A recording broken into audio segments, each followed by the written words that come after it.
when I first did Citadel, it was the first time in my career that I had pay parity with my male co-actor. The first time in 22 years. And I wonder did that happen because the very few female decision makers in Hollywood was the one that I had a contract with. I wonder if would that have been a different conversation if a woman didn't helm that decision. And I've done many movies in which I've been co-leads with my co-actors, but like the ease with which Amazon Studios said, that's what you deserve, you are co-leads, and that's just fair. And I was like, you're right, it is fair. It's the first time I've heard that in like 20 years. And so I want to talk about, we're talking about International Women's Day, we're talking about International History Month. There are so many challenges that women, I'm laughing about this, but it's kind of nuts. I put in the same amount of service time, I put in the same amount of investment and work, but I get paid much less. So I want to talk a little bit about issues that women have in entertainment, the glass ceilings that we have to work much harder to break, whether it's something as real as your salary, whether it's something as real as decision making, having women in front of the camera but behind the camera in high positions. That's when that change happens. That's when someone says that that's not right, they're co-leads, they should be paid the same, they should be treated the same. For such a long time, there have been such few opportunities for women, right? There's like the 2 jobs for a woman to succeed in, or the 2 roles when it comes to my profession, or if you look at women in most professions, you'll see fewer women in higher positions. As you go higher, the women suddenly start, becoming less and less. So I think for such a long time, we've had that as soon as women come into a position of power, there's so much pressure that you're feeling to say the right thing, to, be, like you said, the smartest in the room, to like have the wittiest answer, or to have the, smartest idea. And that pressure is so much more on a female because she's the only one there.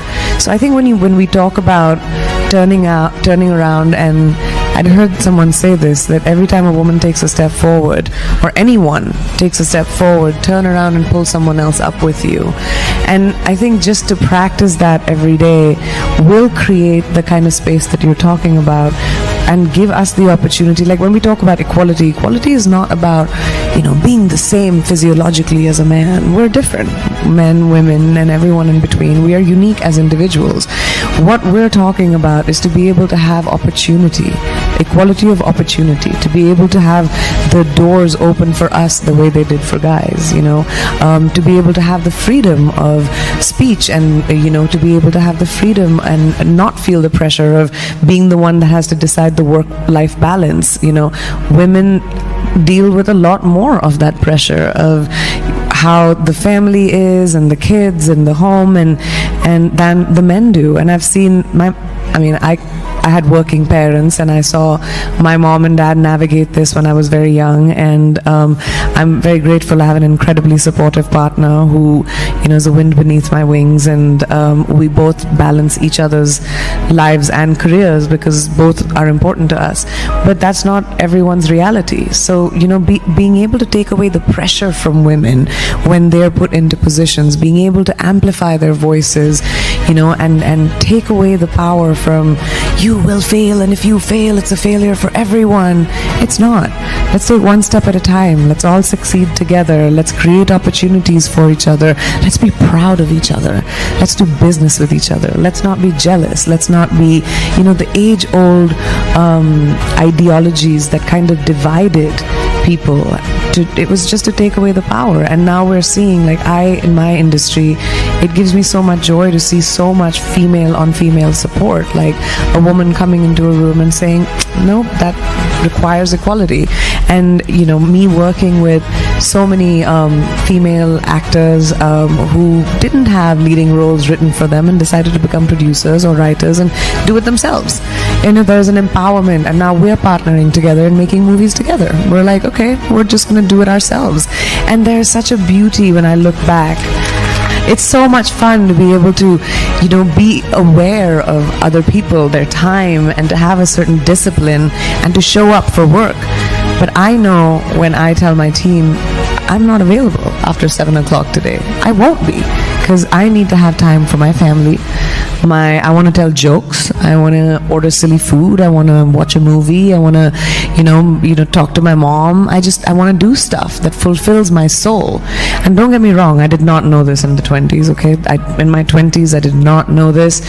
This is definitely, as I've gotten older, I've understood it and value it a lot more, because I know I come back better to work when I have taken time for myself and my family to nourish my soul. It is such a crucial part of our jobs for us and for the people that we work with as employees, as employers, to remember that as much as we need to show up and we need our people to show up, we also need to give them rest and take rest ourselves. About 10 years ago, or 12 now, I was turning 30 and my mom sat me down. My mom is an OBGYN. She's been a working person all her life, and she sat me down when I turned 30 and she said, "You're too old for the business, I think." And I said, "What do you know about the business? You're a doctor." She was like, "That's what I hear." That's what I hear. I was like, "Okay, what do you hear in your practice?" And she goes, "I hear that in the movie business, the guys want to work with younger girls. So once you're 30, you're going to start getting too old for them. You're going to have another avenue for revenue."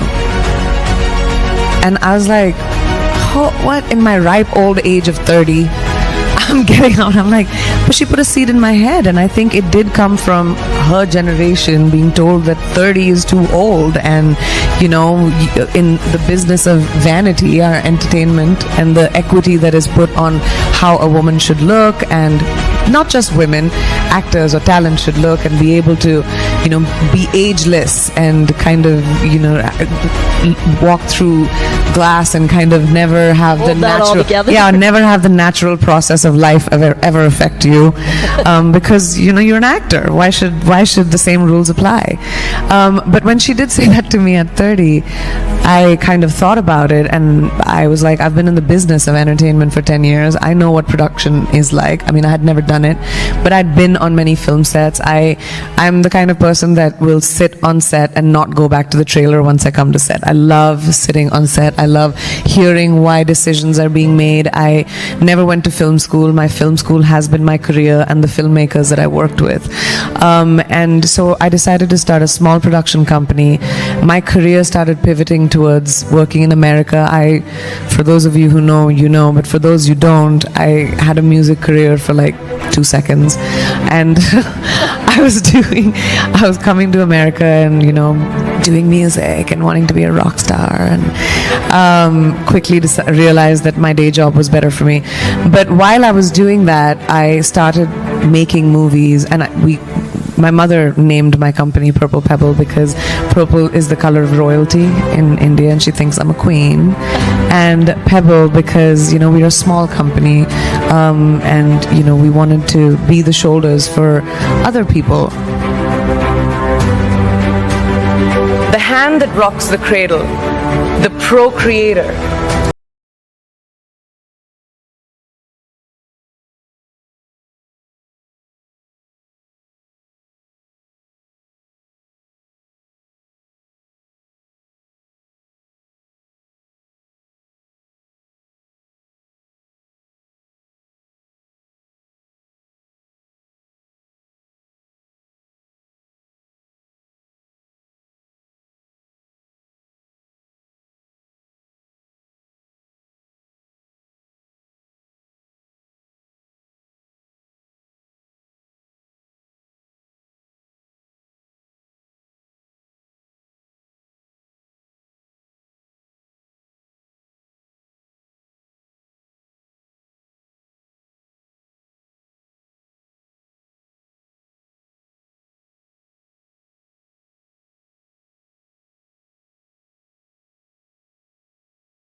But there is still so much work to do.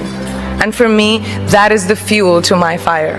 The reason I'm so committed to this cause, and that is where my passion stems from, because I know that a girl's education not just empowers families, but communities and economies. The result of her education, we all do better. It's just as simple as that.